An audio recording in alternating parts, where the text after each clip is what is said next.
Well, welcome back, everyone, to our author series here at Great Data Minds. This is Mike Lampa. I'll be your host today. And joining me is Mr. Bill Franks. Welcome, Bill. How are you? Thank you. I'm good. Good. So, Bill, just a little background, if I may, Bill. Bill's an executive. He's a speaker and a consultant.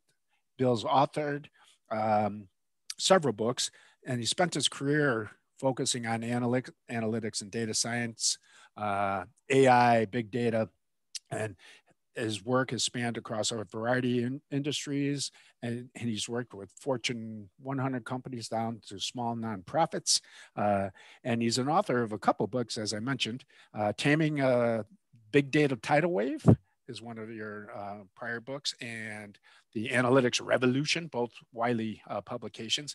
And also today's topic, 97 things about ethics that everyone in data science should know. Welcome, Bill. Thank you. Interesting book. I did devour this book, and I found it incredible. But tell me, how did it come about for you to do it? Because this was like a project almost. So tell me how did you come about doing it, and why? Why now? Yeah, so interesting thing. I had started to pay a lot of attention to ethics probably over the last year or two myself, and had written a number of my blogs and articles and such on the topic. And as it ended up, O'Reilly was looking for new 97 Things series books. They have a book series of which this is one.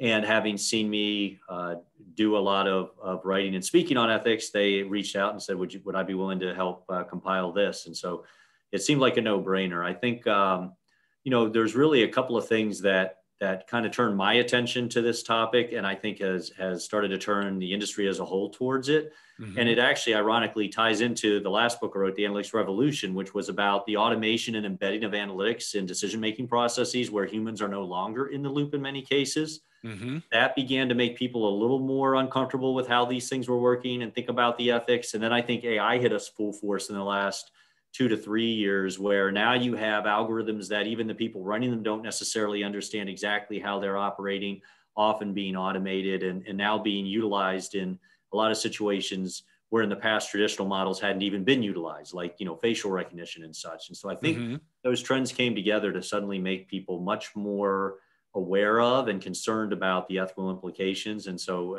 I think it's probably has been overdue, but as always, it takes some impetus to get people to actually take notice. Yeah. And there's several universal principles of ethics out there. If you Google it, different people I have, anywhere from 12 to 19 to 20, et cetera. And they're ripe for adoption. But as I read the first chapter or the first part of the book around the foundational principles of ethics, it struck me that when it comes to data science, there's a significant nuance here. Could you expand on that for us? Yeah, so I think, there are definitely, to your point, there are certain ethical principles that I think generically we could discuss. And there are some of those discussed in the book. When you go to apply them specifically to data science, obviously, like with everything, any given field will have some nuances. I think what makes it a little bit different, a lot of ethics are focused, if the general ethics, you should say, focus, how would you treat people? How, what decisions should you make, et cetera. I think when we get into data science, part of the issue becomes we're actually talking about building things that are going to make those decisions on our behalf. And so you not only have whatever risks there might be of you or I making our own decision that has its own ethical considerations, but it enters this additional layer of no matter how ethical our intent and purpose might be, we're now coding something and creating a process that may in and of itself introduce some new risks or may not perfectly mimic what I wanted. And so, as you go through the book and as some of the conference talks I give on this topic, focus on how there's multiple spots in the chain of a data science or analytics process where ethics has to be thought about. There's the upfront as you even define a problem. There's the data that you're going to utilize and what data can and should ethically be used. There's making sure that you are monitoring the model once it's released and governing it appropriately, making sure people are using the results appropriately. So I might build an application for one purpose and have a model that's great for that purpose, but is it appropriate to be utilized in totally different purposes? And it really then takes some policies to manage all of that. So it really is something where ethics, in my mind, permeates everything about the world of data science from beginning to end. And that's part of why I think it's so important for us. It's pervasive in everything that we do. Yeah, and I pick up this notion of bias might be introduced, right? And when just to step back a little bit, when I've read up on ethics and ethics principles, it's been about proper use of data, protect the person behind the data, be compliant, with your governance around the data, et cetera, et cetera. But what I hadn't realized before I read the book was this concept of bias could be introduced into the machine learning process. And some of it could be intentional or some could be unintentional. Yeah, and it's interesting because bias, a lot of people, if you think about from a mathematical perspective, bias in its simplest form is simply where one subgroup of a population might end up getting treated differently than another subgroup of the population for reasons that may not be clear or may not be valid. So it's not, there are cases where that's not necessarily a bad thing. I think when we talk about ethics, it's normally considered a bad thing. I always like to say it comes down to give you one of my favorite examples is as people have evolved techniques to reverse engineer what's driving image recognition. So as an example, we're recognizing people's faces. What is it about my face when the algorithm looked at it that made you decide it was me? There's techniques. One of them is called LIME, locally interpretable model agnostic explanations. There's a mouthful. Here you go. But there's an article that's been spread far and wide out there where someone took pictures. There had been wild wolves and husky dogs, which are very similar looking. Mm-hmm. They built a image recognition process to differentiate between a wolf and a husky. And it had phenomenal model statistics, right? If you looked at it from a mathematical perspective, you'd say this model is awesome. Mm-hmm. Well, they applied LIME to look into what was driving the selection.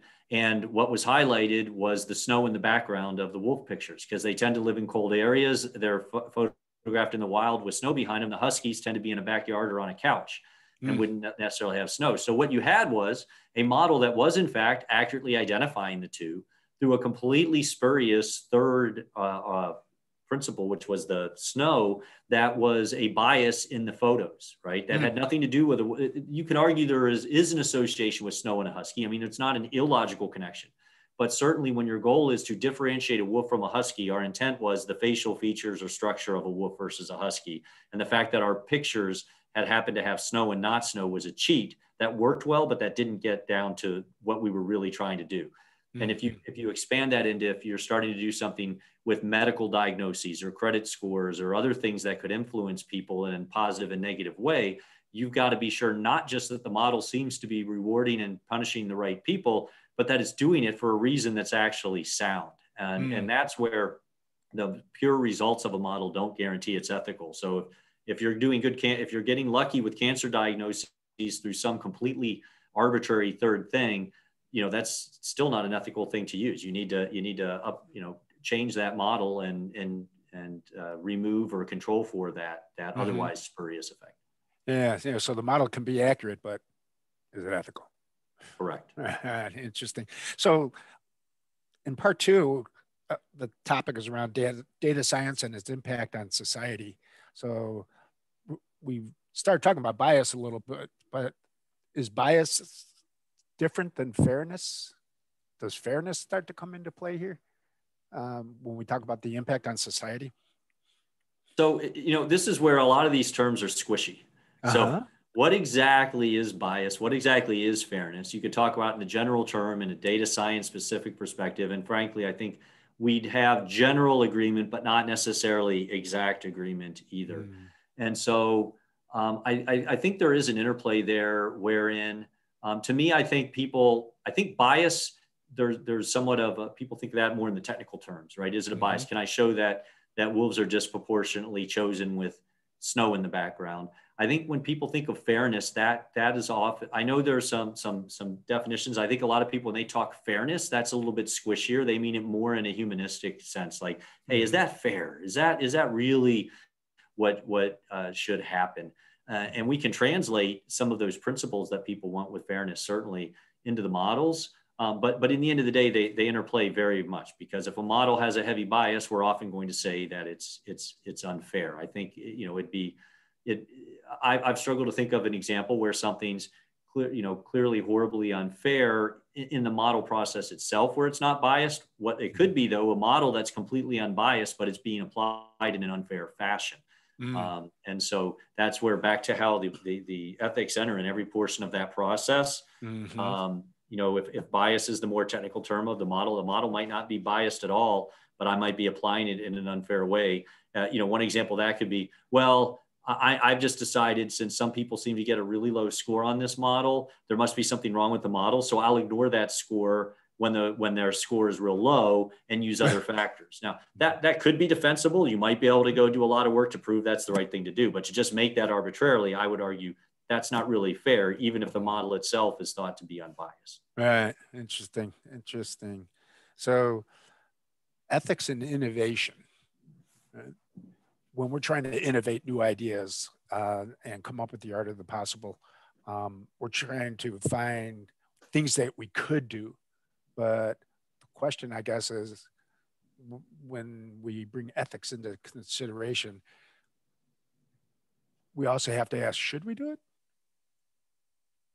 I think that's one of the most important things people need to think about in data science today, because the amount of data that is available today, it's not just vast, but it's so much more personal, right? It's everything from, what you've browsed now with these in-home devices. What have you said? When have you come in and out of your house? Where have you been? And so there's a lot of things that we could do with data. And you hit on it. It's should we? And one thing I believe, where a lot of companies that have run afoul of either legal or public opinion sentiment in past years, have been mistaking what's legal for what's ethical. Hey, this isn't against the law. This is clearly legal. And some, especially in the tech world, some of these companies will skate right up against what's legal. And if it's grayish, they'll still do it. Their point is, if it's not clearly illegal, we're going to go ahead and do it till someone says we have to stop.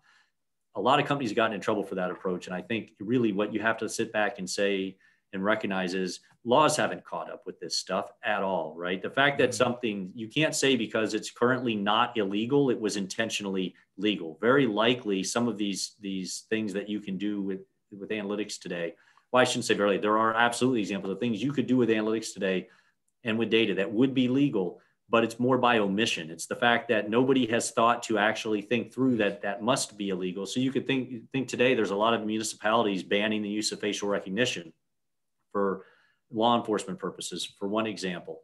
Whether it's ethical or not to use facial recognition for that purpose is a discussion that we certainly should have, and has a lot of pros and cons on each side. But it's probably legal most everywhere right now by default, because it's never actually been addressed with the law one way or another. So any organization building out new processes has to actually think about that. Should we do this?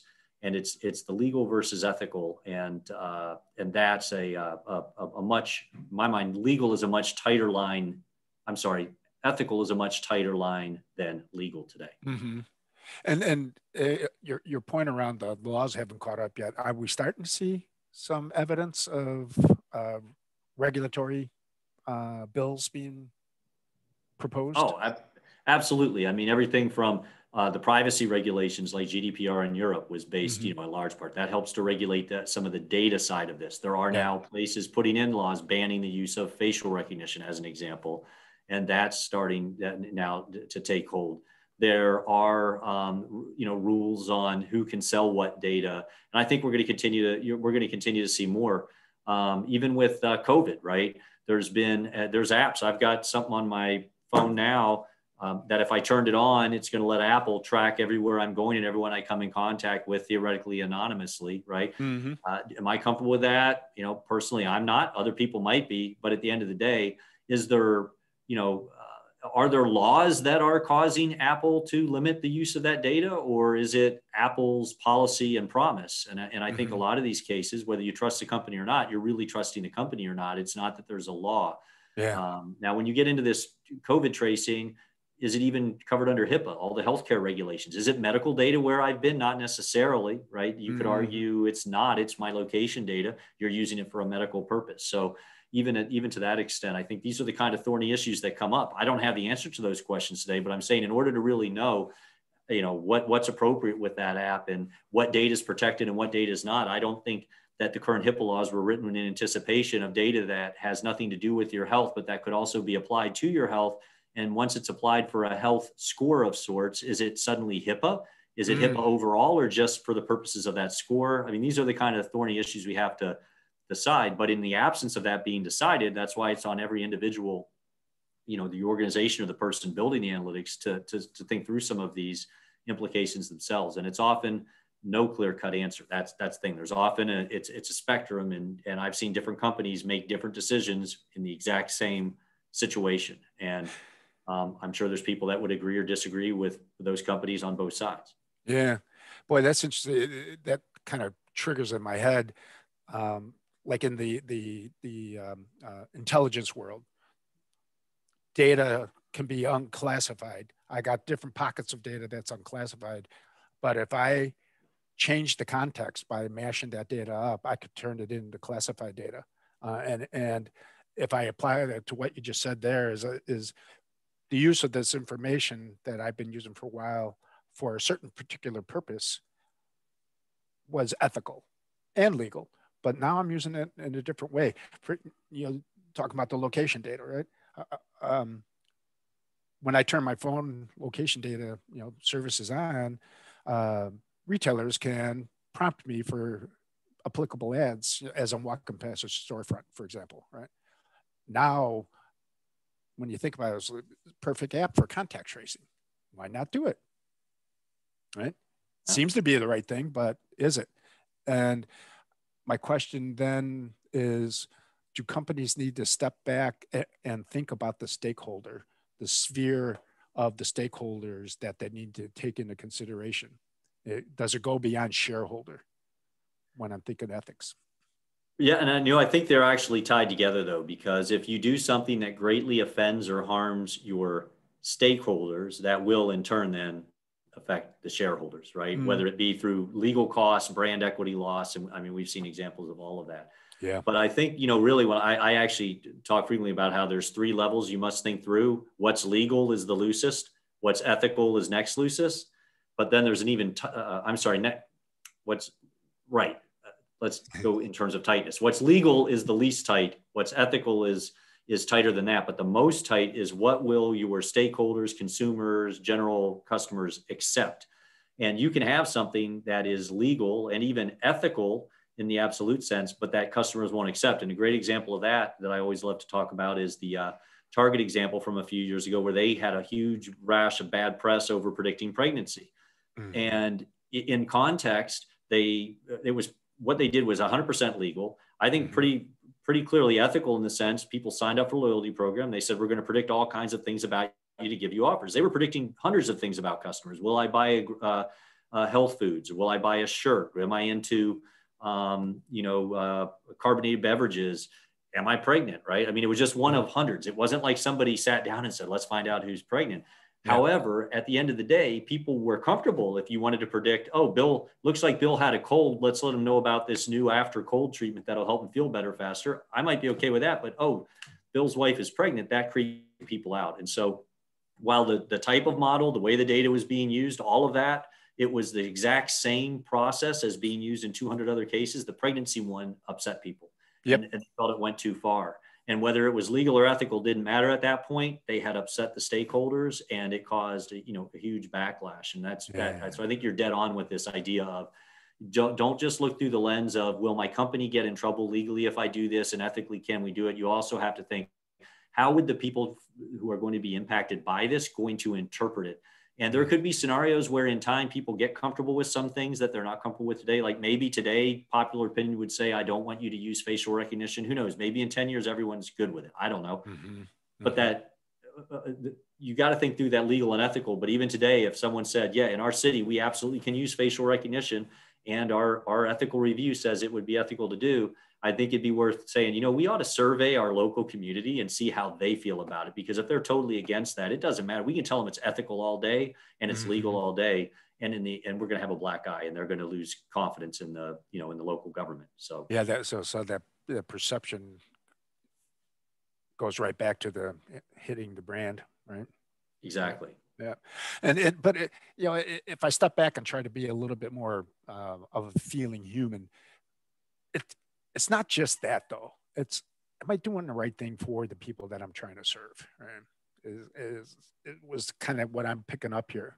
It's not just about performance to the corporation or the or the nonprofit.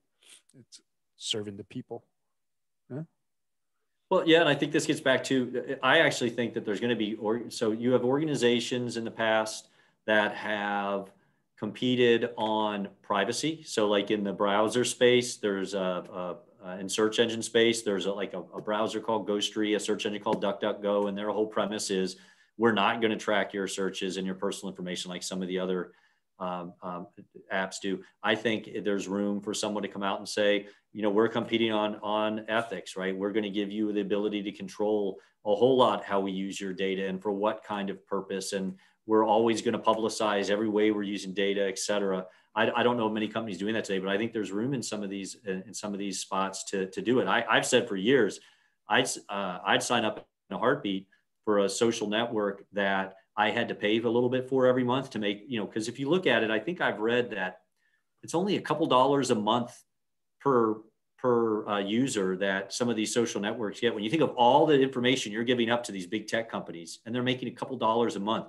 I'd happily pay a few dollars a month for a social network that said, we're going to store and house your data for the purpose of you connecting with your network. However, we aren't going to sell it to advertisers. We aren't even going to analyze it for our own purposes. We're literally going to store it to tactically execute the network. I'd be willing to pay those couple of dollars. I think in time we'll have more and more companies that do that, which is kind of competing on ethical principles of sorts about what is and isn't right. And it doesn't mean one size will fit all. Different companies can have different approaches. That's the whole point. But I think there is a market out there for companies that want to be radically ethical and transparent on how they're doing these things. I think there are people who would gravitate towards those types of companies. So it's not just about the data itself. You hinted at usage. So there's concept in part 4 of the book around the appropriate targets and the appropriate usage. Talk to me a little bit about that target versus usage there. Yeah. So the target is on the front end. I think people generally get and think about a lot, right? Oh, I want to predict if someone's pregnant. Is that a good idea? I want to predict if you're going to buy a soda in the next 30 days. Is that a good idea? Should you even be modeling this? You could also look at things like usage around a credit score. So a credit score for the purpose of deciding, should I get a credit card or a mortgage? I think we've established that's a pretty fair usage. But then you read things like, well, employers are now, trying to use a credit score to determine if they want to give you a job under the guise that if you have a bad credit score, it might mean you have financial trouble, which might mean that you're more likely then to embezzle money and or sell company IP in order to get money on the side because of your financial trouble. Wow. From a purely logical perspective, that argument has some merit, but is it really an ethical use of a credit score? And certainly, is it an ethical use of a credit score if the applicant hasn't given permission for it to be used in such a way? That's a much thornier issue. So I think those are the kind of scenarios that we get into, into that usage. And the same thing, if I allowed I have one of these fitness trackers. I'm okay if they're doing things like scoring my sleep quality for the purpose of letting me know how well I appear to be sleeping. I don't like the idea that they would then turn around and go sell a pillow company or a bedding company or a company that sells sleeping medicine my actual sleep scores so that they could decide, oh, he's a great candidate. He's probably tired a lot. We're going to push our double dose product of pill. I don't like that. So that's an example where there's this score that I think is fine to use for me and provide to me. I would be not happy at all if they were actually then providing that same score for a purpose outside of giving it to me. Yeah. So So let's play on that a little bit. How would you feel if they said, well, here's your sleep score and here's how you rank with your peer cohort? Yeah. Would you be okay with Now, the that? key is if they were using me as part of that peer cohort and all they were showing was relative to a cohort in aggregate, you're in the 80th percentile, you're not giving away anything about me. I'm cool. Mm-hmm. I'm cool with that. Mm-hmm. If you were to say, here's a cohort and you list my name, so you're just above Bill Franks and just below Mike Lampa, now I'm a little, I'm very uncomfortable with that. But I think this is where, I've mentioned that privacy policies often aren't granular enough. So a lot of places will say, do not contact me. And with one fell swoop, I'm either getting contacted or I'm not. I always like to say, what would I let fitness tracker data be used for? In my case, if you were to say, someone reached out and goes, Bill, we are doing a medical research project for a major medical provider. We will protect all of the confidentiality of your data. We just need your data along with 100,000 other people to investigate a certain pattern, and we're going to publish aggregate results. Your data will never be revealed. I would probably say, okay, I'll let a medical company or a medical study use that. Now, if another comes and says, we're a medical company, we want to use your data to develop a new product and so forth, I might be, and for marketing, I'm like, I don't think so. And another one comes and goes, hey, can we use your data so we can market you our products? I'd say, hell no. Now, other people might be fine with all of those, but the point is, I would release my data for certain purposes that seem similar on paper, but that actually, aren't similar to me conceptually. A purely blinded medical research, I'm cool with. Just general product research, not so much. Marketing to me, not at all. But the same data gets used, and some of the same underlying models could almost be used in each of those. You might be predicting my probability of a certain sleep ailment, as an example, for medical research, as well as for product development, as well as to market to me. So that gets back to where it's not clean cut that a given data set is ethical for a given model. It's also that usage that matters as well. Right. And if that usage is creating an unfairness, and I'm not aware of it, am I running the risk of this insidious accumulation of fairness debt? Yeah, so this is a great point. One of the gentlemen in the book wrote it. He talked about fairness debt, and I thought this was an awesome concept, because people talk about technical debt in the technology world, right? Wherein your systems are getting old, they're not up to date. It's the same thing in your house. You get to give it, you have technical debt in your house when your roof's getting old and your pipes are getting a little dicey. Eventually you're going to have to pay up for that, and the debt has built up, and you either proactively deal with it or you wait till the pipes burst and you run the risk of a much bigger explosion. So the concept that was raised of fairness debt is, if you put out some of these analytics and data science processes and you just leave them out there, you're not monitoring, you're not keeping track, they could eventually drift. That's what happens as new data gets fed in. They might drift, develop a bias, stop working as intended.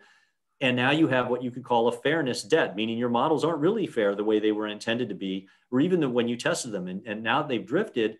Where that debt comes into play is suddenly a regulator notices something funky going on, or customers notice that, hey, this is odd. There's an investigation, and people find out, oh my God, look what this model's been doing. It actually, the model initially was fine, but it's developed things that are discriminated against everybody in the Southeast because there was one hurricane that came through. So it now rates all of Southeast riskier generically, for an example. Those kind of things. Well, your fairness debt is you're going to have to rebuild those models. You're going to have to retest those models, do it ongoing, or risk having to do it because you find a problem. And if that problem goes public, now you have the same things we've already talked about, potential legal and brand equity impacts alongside the work that needs to be done from the validation perspective. So transparency and monitoring, intentional, because we have to track to make sure drifting is not creeping in unbeknownst to us, right? So the part 5 of the book rather is around transparency and monitoring, which I love. But is this new? I mean, you and I both have worked with Tom Davenport, and he's been advising this for years.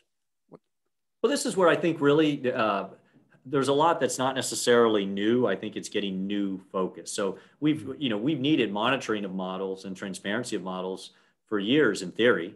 I think what it comes down to, there are cases where it's been taken very seriously, in part because of regulation, like credit scores, right? There's very strict laws. And the financial world in general tends to have a lot of regulation. There's other areas where there's not near as much. People would have all agreed, yeah, we should. But, so we talked about just because you could, should you? And just because you should, do you?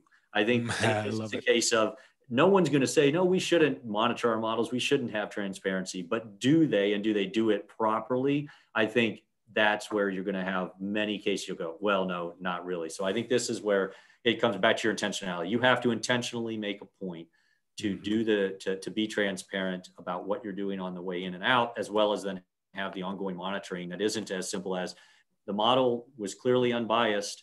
Now, let's take that wolf model. Maybe it worked fine initially, so you put it out there and you keep feeding new images to train it.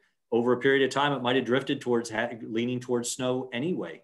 But if you're not testing for the bias on an ongoing basis or for the transparency of what's happening, you may not ever catch that. And that's the problem. And, that's where there's been multiple experiments in the real world that have gone off the rails. Like, I think it was a Microsoft chatbot that turned racist within a day or something, right? Oh my, because the model itself had no inherent bias or racist tendency or anything when they released it. It was, you could argue, fundamentally a fair and ethical thing, but because it was learning from what it was being told, it quickly spun in a direction no one anticipated. And that's where the monitoring comes in. I believe, if I recall, not only did it happen within a day or so, but they reacted fairly quickly and took it down. And in fairness, until that happens to somebody, you don't realize how quickly and easily it happens. And they were the example, right? I don't beat them up too much for that, because they did handle it quickly. And it wouldn't have been something I would have anticipated. If you had said, could the masses of people commenting on this cause it to get nasty over time, I would say, oh, sure. But, most people will probably interact in a reasonable fashion, and it'll see it, but it won't, just like our day-to-day conversation. Most of it's not nasty. But I think what you had there was almost an attack of sorts, in that a lot of people thought, hey, this is going to be fun. I'm going to go say nasty stuff to the chatbot to see what happens. And enough people did that the chatbot wasn't interacting the way you and I would interact. It was interacting in a primarily nasty way with a bunch of people who were intentionally biasing the input data, which then on the back end ends up biasing the output data, even though the fundamental modeling process itself was not any of those things. Right. Interesting. So there was a hint of opaque algorithms in context of transparency and monitoring, and the potential inevitable boom. I'm thinking of citizen data scientists.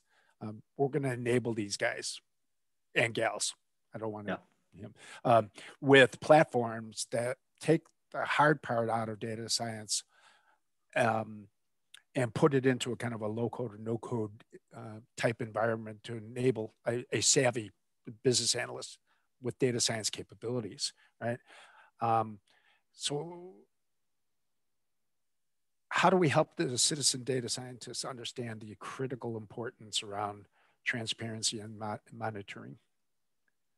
So we could have an entire, we could do a whole webinar on this, Mike. So, so to keep it simple, I'd say I'm a fan of the idea of enabling people. I also am a fan of always reminding folks that with the reward comes great risk. You have to really do it responsibly, and it ties to all this. So the way you can help there is, for example, if I'm a citizen data scientist, curate and prepare the data that I'm able to analyze in such a way that it's been vetted, that, okay, this data for the ostensible purposes we anticipate someone like Bill will use it for, this data is fine. So you're at least not even letting me have touch data that could have ethical considerations. But I think the other part of that is we get back to it. There might be data that's ethical that could be used unethically, but then now that's on me as that citizen data scientist. So back to the monitoring. Even if I develop something, somebody that's an expert ought to review what it is before I can actually disseminate it much further than myself and maybe a few of my closest friends, at the company to test the result. If I say, hey, I need to make this available to the entire marketing department. Okay, well, Bill, you're not allowed to just deploy it. You can build it, you can test it, but when you want to deploy it, someone's got to come in behind you and validate your process end to end. And that's both from the ethical as well as the technical perspective. The reality is the tools that make things easy, don't necessarily take out the hard part of making sure you formulated the problem correctly and you're, all these other aspects. It makes it easy to do wrong things very fast too. And so I think both ethics as well as methodological angles, you do have to have, preparing what you let citizen data scientists do carefully, but then also double checking whatever they do that's going to get used broader than themselves on an ongoing basis, and offering support as well, so that they have someone to go ask questions when they go, I'm a little in over my head here. I've never used this algorithm. I think what I'm doing makes sense. Can someone help me? Yeah. And the way I position that to the data science teams is, that's kind of a pain. And as you think of it, having these people calling you with these seemingly mundane questions. At the same time, if you don't enable them to call you with those questions, they're going to call you with the project, and you're going to be spending your time doing those projects. So if you do it properly, you can hopefully spend less time answering their mundane questions than you would have otherwise spent doing all of the mundane projects, never getting to do the cool projects that you want to do. Right. Now, at least you can take a break from your cool project to answer a few questions versus doing the mundane thing. So I don't know, it's all, some people think it's all incremental effort. I'm not sure that's true. If you can find that right balance, a lot of those day-to-day things that I hear data science teams complain all the time about. I'm spending all my time doing reports and all my time, checking numbers. I never get to do the cool stuff. Well, this is where the citizen approach can help alleviate that. Yeah. And something that struck me too, one of the contributors referenced model risk management as a concept to help folks like citizen data scientists review, go through a deliberate process to review any inherent risk inside the model or hidden risk inside the model. And as I was reading your book, I was Googling model risk management, and I'm seeing that there's a budding body of knowledge around that as an extension of enterprise risk management. Yeah. Well, this is what I think is a beautiful thing. I always like to talk about, let's not totally reinvent the wheel where we don't need to. And so I don't think we need to go and say, we need ethics and data science. Let's start from the ground up. What's ethics and what are the principles, right? I think to your point early, you said about there's foundational ethical principles that need tweaked and need adjusted. We might add a few things might not apply. We might have to adjust the way certain things apply. But I think starting from foundational principles that have already been well documented in other circumstances come into play. And your point about risk management, there is risk management in place for multiple aspects of large enterprises today. Again, are the exact ways that risk management process is implemented for finance or for a production facility or for some other area going to apply? Not exactly, but are there a lot of general process steps and principles that we can borrow? I think 100%. And so it can really accelerate getting your data science stuff in order by saying, let's go borrow from the great work other people have done. I had this conversation recently, even around when you talk about Agile and so forth and those procedures. Can you take Agile software development and make it apply directly out of the box as is to data science processes? No. But can you take the underlying angles they're going for and adjust with a little adjustment, make them apply pretty quickly and then, build up? Absolutely. And I've seen some companies that have been pretty successful with that. So I think there's nothing different here. It's don't get too intimidated. I think people hearing all this discussion could go, oh my God, this is daunting. I think there's frameworks and groundwork laid all across both enterprises as well as academics work that you can borrow from here to give you a kickstart. It's just specific to data science as it exists today. And that's really no different than anything else we do. We're always taking things and adjusting them. So our focus this year for 2021 within Great Data Minds, helping our clients move into machine learning as a discipline. And we're trying to help them understand that that's new table stakes, right? Great reward to be had, incredible risks to be aware of. So what do we do to help our leaders? Is it policies and guidelines, or to help the data science adoption? Yeah. Well, so I think it's, and you're talking from adoption, you mean how do we ensure it's adopted ethically in this case, or more generically just getting companies to do? Yeah, thank you for asking for the clarification. I want to adopt this machine learning discipline in my organization. What am I getting into? Yeah. Kind of thing. Yeah. So the good news is, honestly, when you get into machine learning and even AI, they are different algorithms in some cases than some of the historical algorithms, but most organizations of any size today have been using algorithms for many, many years. And so if you were to go back to the early days, you had a real basic classic regression model using core recency, frequency, monetary value metrics for marketing. Very simple data and very simple model structure compared to a machine learning model applied to web history and all sorts of other things today. But the same general gist is still there, right? You're taking the data, you're building some kind of prediction or forecast, and you're taking action on it. So I think it's much the same principle. Mm-hmm. You can look at all the things you've been doing in the past, and don't let the executives of the organization get scared. It's machine learning now. Machine learning is just it might be the next level, but you're still doing some of the fundamental things for the fundamental reasons you have in the past. It's just in many cases, a better way to do it. I mean, cars get better over time. They get better features and functions. Computers have gotten better. Modeling options have gotten better, but you're still fundamentally saying, we're going to take the data, we're going to help you make these decisions. And so I think the key is, don't get the executives hung up on what are all the differences between the machine learning algorithm versus something else. All they need to know is, you know what, remember we used to get you 10% extra sales when we did that with the old algorithm. This new algorithm says we can get you 11 to 12. Mm-hmm. So, great, right? Oh, by the way, we're using machine learning if anyone asks. Okay, yeah. But that's really what the average business executive needs to understand or should worry about. Now, if they have a personal interest, they could always dig deeper, but that's really, really the point. You're still just helping them do business. Now, what we've talked about today, as you get into some of this, because there is more detailed data being used in these, and because they are being deployed, you do have to think about the ethics upfront and intentionally, and make that executive confident. And by the way, we have some policies around the ethical use of data. We're reviewing each of these new projects we're proposing to make sure that we're convinced they're legal and ethical, and we'll document that in our project documentation. So we don't think we're exposing you to huge new risks simply because we're using new data for new problems. We understand that there's potential for new risks. That's why we have this focus on ethics you've been hearing about. And I know a number of large companies I work with have implemented overall ethical principles and even have ethical frameworks around documenting projects' purposes and usages and any concerns that there may or may not be, and having people have a chance to both input that and then having people review that prior to those models actually getting released. Yeah, sounds like a sound baseline of guidelines, right? To be put in place. So there were two observations that I loved in this part of the book. One quote was, "All models are wrong," and then the other one was around algorithmic humility. Can you talk about those from its?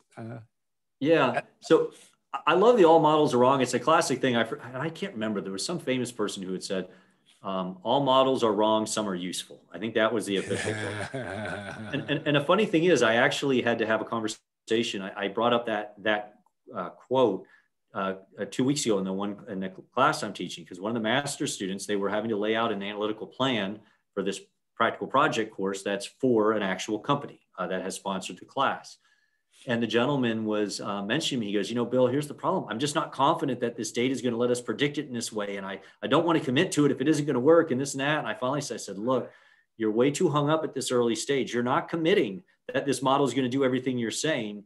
You're committing to a plan that you're going to attempt to build a model of this nature, hoping that it will predict that. I said, you could find that it doesn't predict it. That's okay, right? So I said, you have to, and even if it works, it's never going to be perfect. That's why I said all models are going to be somewhat wrong. You can't let yourself stop doing any model if you can't be confident it's 100% right. I can promise you every day, the heavily regulated credit score models have errors here and there where somebody objectively, we could all look at and go, oh yeah, that score doesn't make sense, because there's some little fluke of how their file looks that caused them to get a higher or lower score than otherwise would. Mm-hmm. That's always going to happen because no model is perfect. The question is it useful? And especially in a business context, that's why I reminded them the other day. I said, right now, they don't have any information on this problem you're trying to solve. If all you can say is that in 30% of cases, you can improve by 10%, that nets out to 3% lift in sales for them. That's huge. That's a win. They're not worried about the 70% of the time your model didn't help at all, or even the cases where you cost them revenue because it was balanced out, right? It comes out to the balance across if all of the customers combined will get you 3% more revenue, you can live with a few customers that you accidentally chase off, right? Because that's just going to happen. That's they go. So I think some of those base principles are always good to keep in mind. Yep. And just be deliberate and intentional. Yep. Yes. And that's the thing I would say. Intentionality to me is the most important thing you can do today to mitigate your risk starting today and have success going forward. Forcing yourself, your teams, all across the board to intentionally think about ethics at every step of of a data science program. Simply forcing people to say, hey, as we're about to define this project, let's make sure we document the ethical considerations. On the back end, hey, we did do the ethical thing up front, right? And this was an intended use of this model, correct? Right. Okay. By just being intentional, and it's like a cultural thing. If people care, when people in a call center are told it matters what your average call time is or what your score from the person who you hang up on is, they're going to start to pay attention to those things very carefully. When you make it clear, you're going to want people to be able to tell you not only that they did do the ethical documentation, but that they're familiar with what it is for this case, they will start to have it. So I think it's that forced intentionality that you do because it's the right thing, not waiting for the legal team to come and force it upon you. And also accept the fact that you're going to continually learn. Just be intentional about it. That's exactly right. Which kind of goes back to the humility thing, I think. So the sixth part of the book was a collection of use cases. Which one struck you in particular? Well, I remember one example in the book that I thought was fascinating that I had never thought about, but once you hear it, it makes perfect sense. Was about autonomous weapons systems. So think about Terminator, right? I mean, today we have drones, and we have all seen all the way back. If you remember, it was all the way back in the Gulf War. I think you're old enough like me to remember that. The first pictures of these laser guided missiles hitting within 5 feet of a target from 100 miles away, it shocked the world almost, right? We're like, oh my God. Yeah, I watched a bomb blow something up. Imagine where we are today. And so the one case study was about, there are weapon systems now, both missile level. You could have, little robot levels that might have a weapon that they're able to deploy. What are the rules under which they can and should be allowed to act, and what are the safeguards? I might say, okay, you can now fire at everybody in a red uniform robot. What if that robot starts malfunctioning, right? How do I then say, all right, turn off that robot?